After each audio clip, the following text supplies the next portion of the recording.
ಬನಶಂಕರಮ್ಮನ ದರ್ಶನ ಪಡೆಯೋದಕ್ಕೆ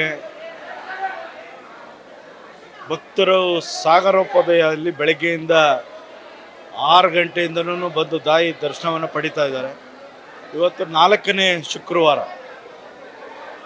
ಆಷಾಢದ ಶುಕ್ರವಾರ ಲಾಸ್ಟ್ ಕೊನೆ ವಾರ. ಇವತ್ತು ರಾತ್ರಿ 10 ಗಂಟೆ ಆದರೂ ಇದೇ ಒಂದು ಭಕ್ತರು ಬಂದು ದರ್ಶನ ಪಡೆಯುವಂಥ ವ್ಯವಸ್ಥೆ ನೋಡ್ತಾ ಇದ್ದೀವಿ. ಆದರೆ ಇವತ್ತು ನಮ್ಮ ಎಲ್ಲ ಸೇವಾಕರ್ತರು ಪ್ರಸಾದ ಪ್ರತಿನಿತ್ಯ ನಿಲ್ತಾನೆ ಎಲ್ಲ ವ್ಯವಸ್ಥೆ ಭಕ್ತಾದಿಗಳು ಇವತ್ತು ಮಾಡ್ತಾ ಇದ್ದಾರೆ. ಮಲ್ಲಪ್ಪ ಅಂತೇಳಿ ಒಬ್ಬರು ಆಡಿಟ್ರು, ಇನ್ನೊಬ್ಬರು ನಮ್ಮ ಮಲ್ಲಪ್ಪ ಅವ್ರ ಫ್ರೆಂಡ್ ಇನ್ನೊಬ್ಬರು ಆಡಿಟ್ರು, ಎಲ್ಲ ಅವ್ರದ್ದಿಬ್ಬರದೇ ಇವತ್ತು ಸಂಪೂರ್ಣವಾಗಿ. ಇನ್ನೊಬ್ಬರು ಎಲ್ಲ ಇವತ್ತು ವಿಶೇಷ ಅಂತ ಹೇಳಿದ್ರೆ ತಾಯಿಗೆ ನಿಂಬೆಹಣ್ಣೆ ಅಲಂಕಾರ. ಇದೇ ಫಸ್ಟ್ ಟೈಮ್ ನಾವು ಮಾಡಿರೋದು. ನಾವು ನೋಡ್ತಾ ಇರ್ತಕ್ಕಂಥದ್ದು ಬನಶಂಕರಮ್ಮ ಸನ್ನಿಧಾನದಲ್ಲಿ ಫಸ್ಟ್ ಟೈಮ್ ಒಳ್ಳೆ ಅಲಂಕಾರನೂ ಆಗಿದೆ.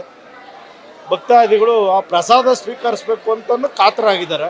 ಅವ್ರಿಗೆ ಬೆಳಗ್ಗೆ ಎಲ್ರಿಗೂ ಸಿಗುತ್ತೆ. ಧನ್ಯವಾದ. ಇವತ್ತು ಕಡೆ ಆಷಾಢ ಶುಕ್ರವಾರ, ಹಾಗಾಗಿ ಬನಶಂಕರಿ ದೇವಸ್ಥಾನದಲ್ಲಿ ಇವತ್ತು ಕ್ರೌಡ್ ಜಾಸ್ತಿ ಇತ್ತು. ನಮ್ಮ ಅಂದಾಜು ಪ್ರಕಾರ ಈಗ ಒಂದು 18ರಿಂದ 20,000 ಜನ ಅಮ್ಮನವ್ರ ದರ್ಶನ ಪಡ್ಕೊಂಡಿರ್ತಾರೆ.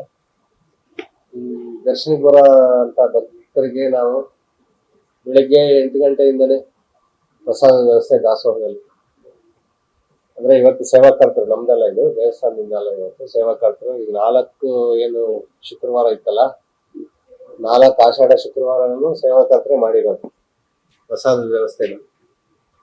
ಮೊದಲು ಫಸ್ಟ್ ಈಗ 1ನೇ ಶುಕ್ರವಾರ, 2ನೇ ಶುಕ್ರವಾರ ದೇವಸ್ಥಾನದಲ್ಲಿ ಕ್ರೌಡ್ ಜಾಸ್ತಿ ಇತ್ತು. 3ನೇ ಶುಕ್ರವಾರ ಸ್ವಲ್ಪ ಕಡಿಮೆ ಇತ್ತು. ಇವತ್ತು ಕಡೆ ಶುಕ್ರವಾರ, ಹಾಗಾಗಿ ಜನ ಸಿಕ್ಕಾಪಟ್ಟೆ ಜನ ದೇವಸ್ಥಾನಕ್ಕೆ ಬಂದು ಹೋಗಿದ್ದಾರೆ. ಬಂದಿರ್ತಕ್ಕಂಥ ಎಲ್ಲ ಭಕ್ತರಿಗೂ ಪ್ರಸಾದ ವ್ಯವಸ್ಥೆ ಇದೆ. ಈಗ ರಾತ್ರಿ 8 ಗಂಟೆವರೆಗೂ ಪ್ರಸಾದ ವ್ಯವಸ್ಥೆ ಇರುತ್ತೆ. ಇವತ್ತು ದೇವಸ್ಥಾನ ಒಂದು 10-10:30 ಆಗ್ಬೋದು ನಾವು ದೇವಸ್ಥಾನ ಮುಚ್ಚಲಿಕ್ಕೆ. ಎಲ್ಲ ಕನ್ಸರ್ನ್ ಡಿಪಾರ್ಟ್ಮೆಂಟ್ಸ್ಗೆಲ್ಲ ನಾವು ಲೆಟರ್ ಕರೆಸ್ಪಾಂಡೆನ್ಸ್ ಮಾಡಿದ್ವಿ. ಹೆಲ್ತ್ನವ್ರಿಗೆ, ಮತ್ತು BWSSB ಅವರಿಗೆ, ಬೆಸ್ಕಾಂನವ್ರಿಗೆ, ಪೊಲೀಸ್ ಇಲಾಖೆಗೆ. ಹಾಗಾಗಿ ಯಾವುದೇ ಒಂದು ತೊಂದರೆ ಇಲ್ದಂಗೆ ಈಗ 4 ಆಷಾಢ ಶುಕ್ರವಾರನೂ ಜನಕ್ಕೆ ಸುಸೂತ್ರವಾಗಿ ದರ್ಶನ ವ್ಯವಸ್ಥೆ, ಪ್ರಸಾದ ವ್ಯವಸ್ಥೆ ಎಲ್ಲಾನು ಮಾಡಿಕೊಟ್ಟಿದ್ವಿ. ಅಲಂಕಾರ ಇವತ್ತಿಂದು ಮಾಮೂಲಿ ಹೂವಿನ ಅಲಂಕಾರ. ಫಸ್ಟ್ ಶುಕ್ರವಾರ ಇದು ಡ್ರೈ ಫ್ರೂಟ್ಸ್ ಅಲಂಕಾರ ಇತ್ತು. ಇನ್ನು 3 ಶುಕ್ರವಾರನೂ ಹೂವಿನ ಅಲಂಕಾರ. ಇವತ್ತು ಅದ್ರ ಜೊತೆಗೆ ನಿಂಬೆಹಣ್ಣಿನ ಅಲಂಕಾರ ಎಲ್ಲ ಮಾಡಿದ್ವಿ.